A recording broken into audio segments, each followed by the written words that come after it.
the public voice and fourth pillar of democracy. মানে সকাল সকাল কাজ করা, রোদের মধ্যে অতিরিক্ত রোদের মধ্যে কাজগুলো ফেলবেন না, প্রচুর পরিমাণে জল খান, হালকা পুষ্টিকর মানে সহজ পাচ্য খাদ্য খাওয়া। প্রবল গরমের চাপে অতিষ্ঠ হয়ে পড়েছে জনজীবন। সূর্যের প্রখর তাপে শুরু হয়েছে তাপপ্রবাহ। এর ফলে গরমের থেকে বাঁচতে কি করা প্রয়োজন, কি বা করলে সুস্থ থাকবে মানব দেহ, সরাসরি আমাদের প্রতিনিধিকে জানালেন বিশিষ্ট চিকিৎসক দেবাশিস চট্টোপাধ্যায়। রাজ্য জুড়ে প্রবল তাপপ্রবাহ বইছে, সেখান থেকে কিন্তু বাদ পড়েনি ব্যারাকপুর মহকুমা। ব্যারাকপুর মহকুমার বিভিন্ন অঞ্চলে তাপপ্রবাহ এবং প্রচুর পরিমাণে গরমের ফলে তপ্ত হয়ে উঠছেন কিন্তু এখানকার মানুষেরা। সেই জন্য কী সতর্কতা নেওয়া প্রয়োজন, ইতিমধ্যে আমরা এসে পৌঁছেছি দেবাশিস চট্টোপাধ্যায়, একজন চিকিৎসক, একজন খ্যাতনামা চিকিৎসকের কাছে। ওনার কাছ দিয়ে আমরা শুনে নেব যে কী প্রয়োজন, গরমে কী করা প্রয়োজন এবং হিটস্ট্রোক বা অন্যান্য জাতীয় যেসব বিষয়গুলো রয়েছে সেখান থেকে আমরা কীভাবে বাঁচবো এবং কী করব, এবং ছোটদের এবং বয়স্কদের কী করা প্রয়োজন, কী খাওয়া প্রয়োজন, সমস্তটা আমরা জেনে নেব। এবং আমাদের এই চ্যানেলের মাধ্যমে আপনারা আরও সচেতন যাতে হন সেই ক্ষেত্রে আমরা আপনাদের কাছে পৌঁছে দেবো সেসব তথ্য। আমরা সরাসরি চলে যাব ডাক্তারবাবুর কাছে। ডাক্তারবাবুর কাছে প্রথমে জিজ্ঞাসা করব যে গরমে কী ধরনের সতর্কতা নেওয়া প্রয়োজন। নমস্কার। প্রথম কথা, গরমে এই যে গরমের মাঝে এই অ্যাবনর্মাল যে টেম্পারেচার, নর্মাল যে টেম্পারেচার থাকে তার থেকে অতিরিক্ত 4 ডিগ্রি 5 ডিগ্রি বেশি যে হয়ে যাচ্ছে, তাতে সামগ্রিকভাবে আমাদের শরীরের প্রচুর জল বেরিয়ে যায়, ডিহাইড্রেশন হয়ে যায়। এগুলোর ফলে আমাদের বেসিক কিছু প্রিকশন বা সতর্কতা নিতে হবে, তা না হলে আমরা প্রত্যেকে অসুস্থ হয়ে পড়ব এবং বিভিন্ন রোগ এবং বিভিন্ন রকম কমপ্লিকেশন দেখা দেবে। প্রথমত এই গরম থেকে বাঁচতে আমাদের প্ল্যানিং করতে হবে, যেন রোদে যতটা সম্ভব কম বেরোনো, আমাদের কাজকর্মগুলো আমরা চেষ্টা করব 12টার মধ্যে করে ফেলার। গরমের যে মূল সমস্যাটা হয় দুপুর 12টা থেকে বেলা 3টের মধ্যে, এই সময়টাই টেম্পারেচার সবচেয়ে বেশি থাকে। মানে যে একটা ফিলিং অফ হিট, সেই মাত্রাটাও অনেক বেশি থাকে। গরমের দিনে আমাদের মেনলি যে জিনিসটা করতে হবে, প্রথম কথা হচ্ছে যে প্রচুর পরিমাণে জলীয় অন্যান্য জিনিসের মধ্যে ওআরএস জল, ফলের রস, ডাবের জল, লস্যি টাইপের ছাঁচ, ঘোল, এগুলো বারে প্রচুর পরিমাণে খেতে হবে। কারণ এই সময় যে আমাদের ঘাম বেরিয়ে যায়, শরীরের জল বেরিয়ে যায়, তার থেকে আমাদের ইলেকট্রোলাইটস এবং অন্যান্য যে শরীরের নিউট্রিয়েন্টস সেগুলো ঘাটতি পড়ে। সুতরাং প্রচুর পরিমাণে জল খেতে হবে। মাথা এবং সমস্ত একটা মাথায় আচ্ছাদন, একটা ঢাকা জিনিস এবং রাখতে হবে।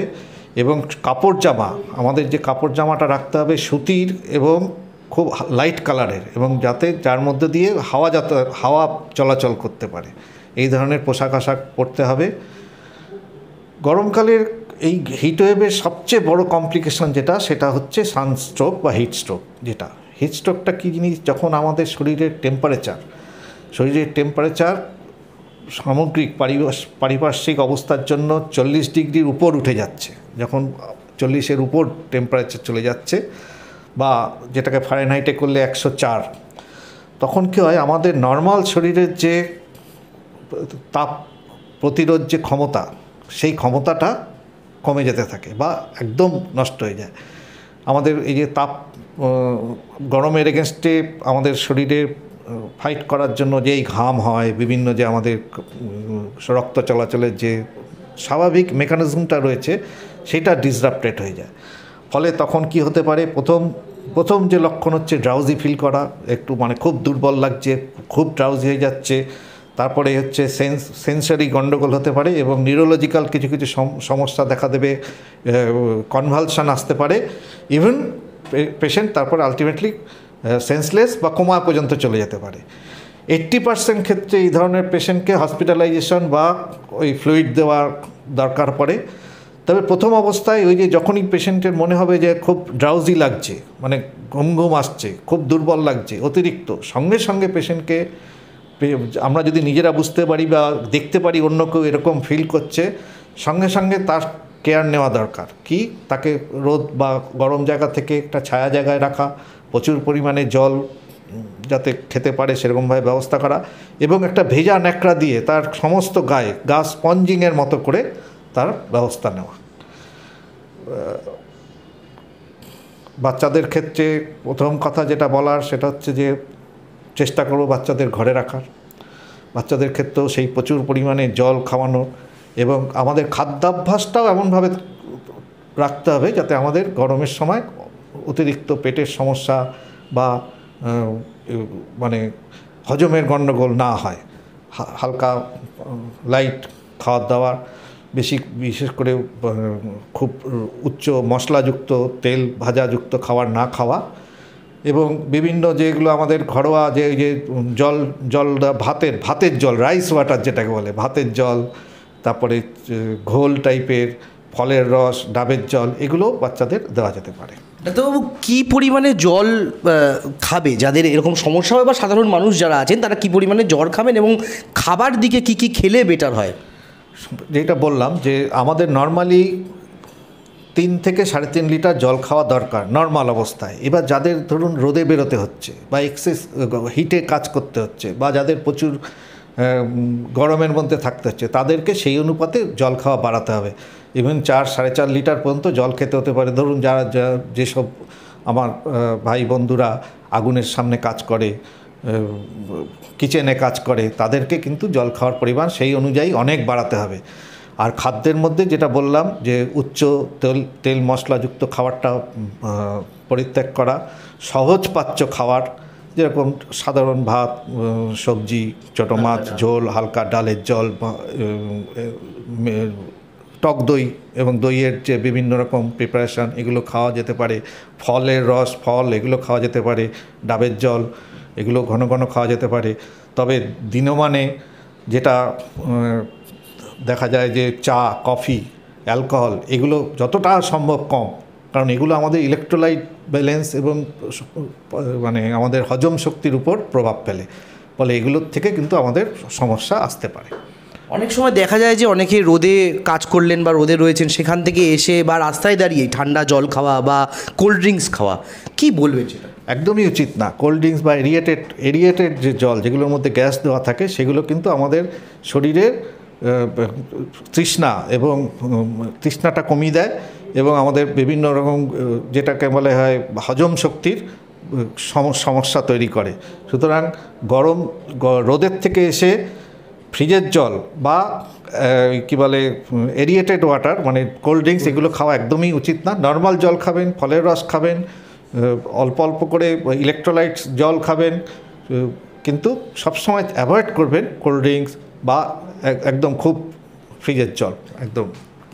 শিশুদের ক্ষেত্রে এবং বয়স্কদের ক্ষেত্রে দেখা যাচ্ছে যে খাবারে অনেক অনীহা রয়েছে, তাদের খাওয়ার এই গরমকালে হচ্ছে, বা অনেক সময় গা খুব গরম হয়ে যাচ্ছে, মনে করা হচ্ছে জ্বর হয়েছে বা ভমিটিং হচ্ছে। কি হচ্ছে এই বিষয়টা? না, এগুলো কোনোটাই কিন্তু প্রকৃতপক্ষে সবটা জ্বর নাও হতে পারে। জ্বর ছাড়াও আমাদের পারিপার্শ্বিক টেম্পারেচার বাড়লে স্বাভাবিকভাবে টেম্পারেচারের সঙ্গে সঙ্গতি রেখে আমাদের শরীরেরও তাপ বাড়বে এবং আমাদের শরীরের একটা ন্যাচারালি একটা মানে তাপ এগেনস্টে ফাইট করার একটা মেকানিজম রয়েছে। সেই মেকানিজমটা যখন ফেল করবে তখনই কিন্তু এই ধরনের বিভিন্ন রকম সমস্যা বা অতিরিক্ত ঘাম হওয়ার জন্য আমাদের শরীর থেকে নুন বা অন্যান্য যে ইলেকট্রোলাইটসগুলো, সোডিয়াম, পটাশিয়াম, এগুলো বেরিয়ে যায়। তার থেকেও কিন্তু শরীরের বিভিন্ন রকম সমস্যা দেখা দিতে পারে। ড্রাউজি হতে পারে, একটু সবসময় একটা দুর্বলতা ভাব, একটা ঝিমানো ভাব, খিদে কমে যাওয়া, হজম শক্তি কমে যাওয়া, এগুলো আসবে।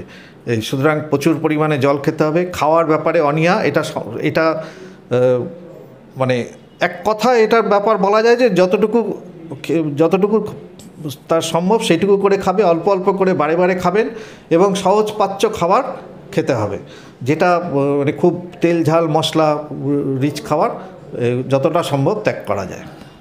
দেখা যায় যে অনেক সময় আমরা রোদে রয়েছি বা কোনো কাজে রয়েছি, সেখান থেকে এসে আমরা সরাসরি এসিতে ঢুকে যাই বা এসি থেকে সরাসরি বেরিয়ে রোদে চলে যাচ্ছি, তো সেইটা আমরা কীভাবে প্রিভেন্ট করি? না, সেইটা তো দেখুন কার্যক্ষেত্রে করতেই হয়, তবে উচিত যে হঠাৎ গরম থেকে এসে একটা বাফার টাইম রাখা, যে এসে একটু নর্মাল জায়গায় বসে তারপরে ঢোকা।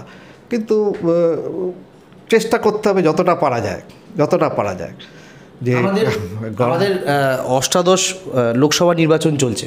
আমাদের দমদম লোকসভা কেন্দ্রের যে 3-4জন প্রার্থী রয়েছেন তাদের বয়স কারো 60-এর কাছাকাছি, কারো বাকি 3জনের একজনের 80-র উপর বা একজনের 65-র উপরে, 2জনের রয়েছে। তো ওনারা এইভাবে রোদে পুড়ে কাজ করে মানে নিজেদের প্রচার চালাচ্ছেন।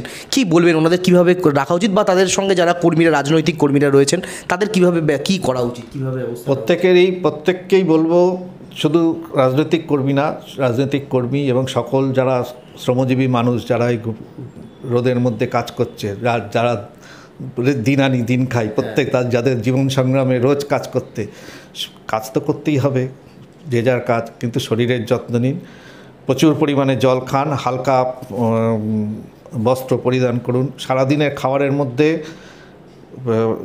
জল, ফ্রুটস, ফলের রস, হালকা ভাত জাতীয় খাবার, ডালের জল, ভাত, মিল্ক মানে দইযুক্ত এবং খাদ্য খান, প্রচুর পরিমাণে জল খান এবং একটা আচ্ছাদন ব্যবহার করুন। হ্যাঁ, আচ্ছাদন বলতে মাথায় এবং বলে মুখমণ্ডলে সানস্ক্রিন ব্যবহার করুন, আচ্ছাদন ব্যবহার করুন। তারপরে হচ্ছে হালকা সাদা এবং সুতির পোশাক ব্যবহার করুন। আর অতঃপর সর্বোপরি মানে স্বাস্থ্যের প্রতি খেয়াল রাখুন। 2 লাইনের মধ্যে আমাদের দর্শকদের জন্য এই গরম থেকে বাঁচার জন্য অনেকটা আপনি অ্যাডভাইস করলেন, দর্শকদের কাছে এটা পৌঁছলো। 2 লাইনে আপনি আমাদের দর্শকদের যদি একটু অ্যাডভাইস দিয়ে দেন। গরমে প্রথম কথা, নিজের প্রোগ্রামটা সেইভাবে প্ল্যান আউট করুন যাতে রোদের মানে সকাল সকাল কাজ করা, রোদের মধ্যে অতিরিক্ত রোদের মধ্যে কাজগুলো ফেলবেন না। প্রচুর পরিমাণে জল খান, হালকা পুষ্টিকর মানে সহজপাচ্য খাদ্য গ্রহণ করুন। মাথায় এবং মানে আচ্ছাদন ছাড়া বাইরে বেরোবেন না এবং যে কোনো রকম শরীরের ক্লান্তি বোধ হলে বা ড্রাউজি ফিল করলে বা কোনো রকম অসুবিধা করলে সরাসরি যে কোনো ডাক্তারবাবুর পরামর্শ গ্রহণ করুন। ধন্যবাদ ডাক্তারবাবু। আপনারা দেখলেন যে এই প্রবল গরমে চারিদিকে যেখানে প্রচুর মানুষ অসুস্থ হয়ে পড়ছেন বা যারা বাইরে গিয়ে রোদে কাজ করছেন, যারা সেভাবে সুযোগ সুবিধা করে জল খেয়ে উঠতে পারছেন না বা অন্যান্য যেসবগুলো করতে পারছেন না, এটা কিন্তু আপনাদের পক্ষে অত্যন্ত ক্ষতির কারণ হচ্ছে। তো আপনাদের কাছে ডাক্তারবাবু যেভাবে বললেন, আপনাদের প্রত্যেকে যদি সেইভাবে আপনারা পুরোটা চক আউট করে যদি সুন্দরভাবে চলেন, তাহলে কিন্তু এই গরম থেকে কোনোভাবেই কিন্তু মানে বাঁচা সম্ভব হবে এবং অবশ্যই পুরো বিষয়টা কিন্তু আপনাদের স্বাস্থ্যের বিষয়টা কিন্তু আপনাদের নিয়ন্ত্রণে চলে আসবে। ক্যামেরায় বিক্রমের সাথে গৌরবের report, gadget media network. You are watching Gazette Media Network.